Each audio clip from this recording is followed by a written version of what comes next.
মাঠে নামছে জামায়াত এনসিপি, কিন্তু এবার জনমনে একটাই প্রশ্ন, তারা কি আসলেই জনগণের কথা ভাবে, নাকি শুধু রাজনীতির অশুভ খেলায় মেতেছে?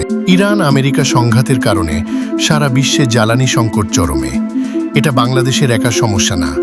ভারত, পাকিস্তান, মিশর, শ্রীলঙ্কা সহ প্রায় সকল দেশেই চাপে রয়েছে, কিন্তু জামায়াত এই সুযোগটা ছাড়তে রাজি না। জনগণের কষ্টকে নিজেদের রাজনৈতিক সিঁড়ি বানাতে মরিয়া। বিশ্লেষকদের মতে, যখন দেশ বৈশ্বিক অর্থনৈতিক চাপ, জ্বালানি বাজারের অস্থিরতা এবং আন্তর্জাতিক সংকট মোকাবেলা করছে, তখন রাজনৈতিক মাঠে উত্তেজনা সৃষ্টি করলে সামগ্রিক স্থিতিশীলতা ব্যাহত হওয়ার আশঙ্কা থাকে। নির্বাচন পরবর্তী সময়ে রাজনৈতিক আস্থা ও পরিবেশ ধীরে ধীরে স্থিতিশীল করার যে প্রক্রিয়া চলছে, সেখানে প্রত্যেকটি রাজনৈতিক দলগুলোর দায়িত্বশীল ভূমিকা অত্যন্ত গুরুত্বপূর্ণ। আন্তর্জাতিক জ্বালানি বাজারের অস্থিরতা এবং বৈশ্বিক সংঘাতের প্রভাব থেকে দেশের অর্থনীতি রক্ষা করতে ধারাবাহিকভাবে কাজ করছে সরকার।